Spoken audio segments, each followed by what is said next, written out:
दोस्तों, अर्शदीप बुमराह की कातिलाना गेंदबाजी के आगे नतमस्तक हुआ पूरा पाकिस्तान। अंतिम गेंद तक चले रोंगटे खड़े कर देने वाले रोमांचक मैच में पार हुई रोमांच की सारी हदें। तो आखिर ऐसा क्या हुआ जब अंतिम 6 गेंद पर पाकिस्तान को चाहिए थे 18 रन। मुश्किल में थी टीम इंडिया। आखिर कैसे अपनी खौफनाक गेंदबाजी से भारतीय गेंदबाजों ने पाकिस्तान के जबड़े से छीन ली जीत और न्यूयॉर्क में लहरा दिया हिंदुस्तान का तिरंगा। आखिर कैसे पूरे क्रिकेट जगत में बोली भारत की तूती। कैसे टीम इंडिया ने 120 रन डिफेंड करते हुए भी लिख दिया नया इतिहास। इस रोमांचक मुकाबले की दिलों की धड़कनें बढ़ा देने वाली पूरी हाईलाइट का वीडियो हम आपको दिखाएंगे, तो हमारे साथ अंत तक बने रहिएगा। लेकिन उससे पहले आपको क्या लगता है कि अर्शदीप बुमराह और पंत में कौन है इस जीत का सबसे बड़ा हीरो? अपनी राय नीचे कमेंट करके जरूर बताइएगा। दोस्तों, महीनों के इंतजार के बाद वो घड़ी आ चुकी है जिसका पूरे क्रिकेट जगत को बेसब्री से इंतजार था।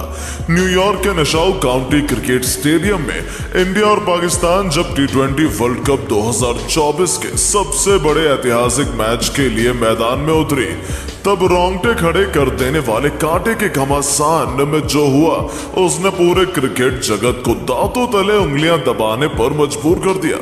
हालांकि समय पर तो मैच शुरू नहीं हो पाया, लेकिन बारिश की वजह से हुई देरी के बाद टॉस के लिए जब सिक्का उछाला गया, तब किस्मत आज के दिन बाबर आजम के साथ थी। उन्होंने टॉस जीतकर हिंदुस्तान को पहले बल्लेबाजी करने का न्योता दिया, लेकिन किसी ने सपने में भी नहीं सोचा था कि पाकिस्तान के गेंदबाज अपनी आंख उगलती हुई गेंदबाजी से कुछ ऐसा कर जाएंगे कि पूरा हिंदुस्तान कुछ पल के लिए सदमे में आ जाएगा। दोस्तों, भारतीय टीम की तरफ से टीम इंडिया के 2 सबसे बड़े धुरंधर कप्तान रोहित शर्मा के साथ किंग कोहली विराट कोहली की खतरनाक जोड़ी ओपनिंग करने के लिए आई थी।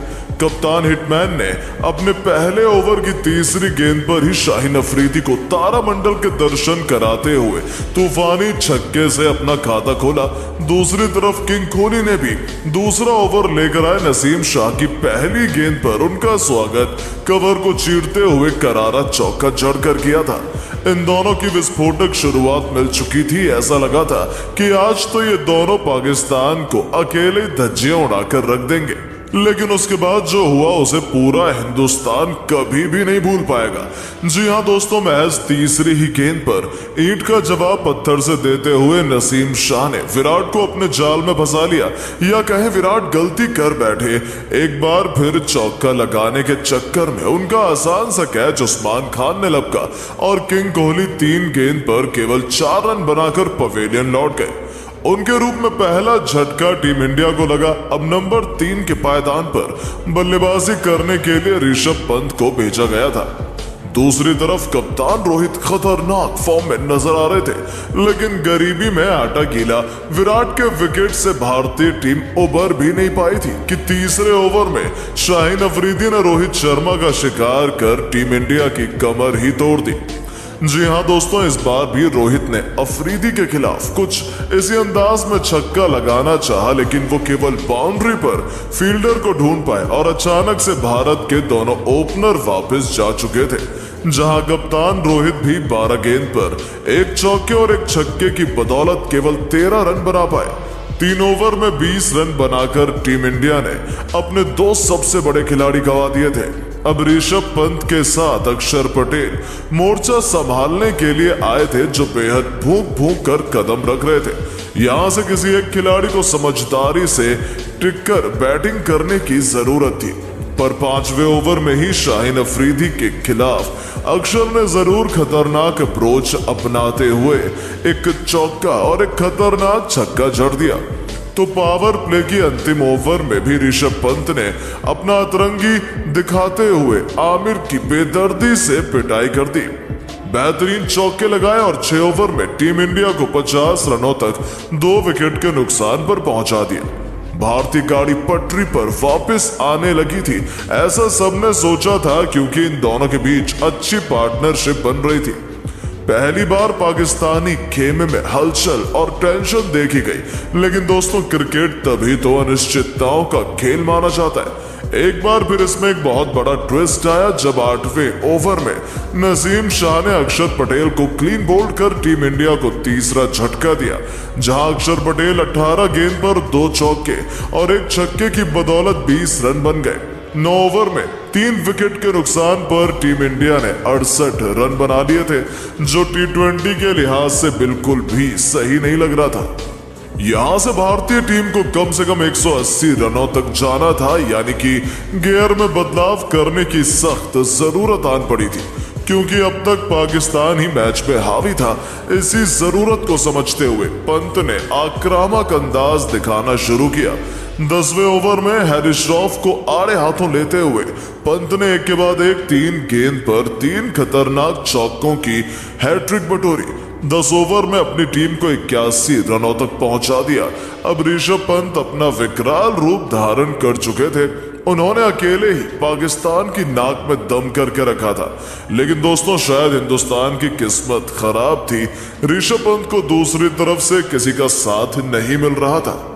यहां तक कि सूर्या, जिनसे सभी ने उम्मीद की थी वो बड़ी पारी खेलेंगे, वो भी 10वें ओवर में हैरिस श्रॉफ के खिलाफ बड़ा शॉट लगाने के चक्कर में मोहम्मद आमिर के हाथों कैच आउट हो गए। जाने से पहले उन्होंने केवल 7 रन बनाए और केवल 89 के स्कोर पर टीम इंडिया को चौथा झटका लग चुका था। अब ऋषभ पंत का साथ मैदान पर निभाने शिवम दुबे आ चुके थे। लेकिन दोस्तों, T20 के नंबर 1 खिलाड़ी के वापस जाने के बाद टीम इंडिया का ऐसा डाउनफॉल आएगा किसी ने सपने में भी नहीं सोचा था। जी हाँ, ये तो टीम इंडिया का गोल्डन पीरियड था। उसके बाद ऐसा तबाही का मंजर आया कि पूरा हिंदुस्तान खून के आंसू रोता नजर आया। बैटिंग करने उतरे शिवम दुबे को 14वां ओवर लेकर आए नसीम शाह ने अपने जाल में फंसा लिया, या कहें दुबे ने इतना खराब शॉट खेला कि गेंदबाज को ही अपना कैच देकर कॉटन बोल्ड हो गए। इसी के साथ टीम इंडिया को 5वां झटका लगा, जहां दुबे 9 गेंद खेलकर केवल 3 रन बना पाए, तो 15वां ओवर लेकर आए मोहम्मद आमिर ने तो अकेली टीम इंडिया को पूरी तरीके से साफ कर दिया। पहली गेंद पर उन्होंने अब तक टीम इंडिया के संकट मोचन साबित हुए ऋषभ पंत का शिकार किया, जिनका आसान सा कैच बाबर आजम ने लपका और ऋषभ पंत 31 गेंद पर 6 चौकों की बदौलत 42 रन बनाकर पवेलियन लौटे। तो उनके आउट होने के बाद बैटिंग करने उतरे रविंद्र जडेजा को पहले ही गेंद पर पवेलियन के दर्शन करा आमिर ने टीम इंडिया की जीत की उम्मीदों को ऑलमोस्ट खत्म कर दिया था। उनके लगातार 2 विकेटों ने भारतीय टीम की हालत बिगाड़ दी थी। मैच 96 रन ही बने थे और भारतीय टीम के टॉप 7 बल्लेबाज पवेलियन लौट गए थे। अब मैदान पर केवल हार्दिक पांड्या के साथ अर्शदीप सिंह मौजूद थे, जिनके कंधों पर टीम इंडिया को फाइटिंग टोटल तक पहुंचाने की जिम्मेदारी थी। और आते ही अर्शदीप सिंह ने चौका जड़कर टीम इंडिया को 100 रनों के पार ले जाकर खड़ा कर दिया। लेकिन टीम इंडिया को आखिरी उम्मीद हार्दिक पांड्या से थी, वो भी 12 गेंद पर केवल 7 रन बनाकर पवेलियन लौट गए। तो पहली गेंद पर बैटिंग करने इमाद वसीम को आसान सा कैच दे बैठे और 112 रनों के स्कोर पर टीम इंडिया ने अपना 9वां विकेट भी गंवा दिया। बस फिर क्या था, पूरी की पूरी टीम इंडिया 20 ओवर भी नहीं खेल पाई और 19 ओवर में ही 119 रनों पर ऑल आउट हो गई। अब टीम इंडिया को एक बेहद ही छोटा सा लक्ष्य डिफेंड करना था, जो कि इतना आसान तो बिल्कुल भी नहीं था। पाकिस्तान को जल्द से जल्द जीत दिलाने उनके कप्तान बाबर आजम के साथ मोहम्मद रिजवान की जोड़ी ओपनिंग करने के लिए आई थी। टीम इंडिया को जल्द से जल्द विकेट चाहिए थे, लेकिन शायद आज ऊपर वाला भी भारत से नाराज था। पहले ओवर में ही अर्शदीप सिंह के आगे दोनों बल्लेबाजों ने 9 रन ठोक डाले, तो दूसरे ओवर में मोहम्मद सिराज का स्वागत ही पाकिस्तानी कप्तान ने अपनी शानदार स्ट्रेट ड्राइव से चौका लगाकर किया और पूरे हिंदुस्तान को मायूस कर दिया। 3 ओवर में पाकिस्तान ने 19 रन बना लिए थे और अब तक टीम इंडिया को कोई भी सफलता हासिल नहीं हो पाई थी, यानी कि भारतीय टीम आसानी से इस दर्दनाक हार की तरफ बढ़ रही थी। यहां तक कि इस दरमियान शिवम दुबे ने एक ऐसा आसान कैच छोड़कर टीम इंडिया के जख्मों पर नमक छिड़कने का काम किया था। 17 ओवर में मुश्किल से पाकिस्तान को केवल 101 रन चाहिए थे, जो वो आसानी से बना सकते थे, ऐसा सबका मानना था। लेकिन सलाम है भारतीय गेंदबाजों को, उन्होंने भी तगड़ी वापसी करी, पाकिस्तान की नाक में दम करना शुरू कर दिया। खास तौर से जसप्रीत बुमराह, जिन्होंने पाकिस्तान के कप्तान बाबर आजम को वापस भेजकर टीम इंडिया की वापसी की शुरुआत कर दी, जहां बाबर केवल 13 रन बनाकर पवेलियन लौट गए। और फिर समय ने ऐसी करवट मारी कि जीत की तरफ बढ़ रही पाकिस्तान तो हार के दलदल में फंसने लगी। बैटिंग करने उतरे उस्मान खान को अक्षर पटेल ने पवेलियन के दर्शन करा दिए। बस फिर क्या था, यहां से टीम इंडिया की वापसी का शंखनाद हो चुका था। हालांकि पाकिस्तान के खिलाड़ी भी हार मानने को तैयार नहीं थे।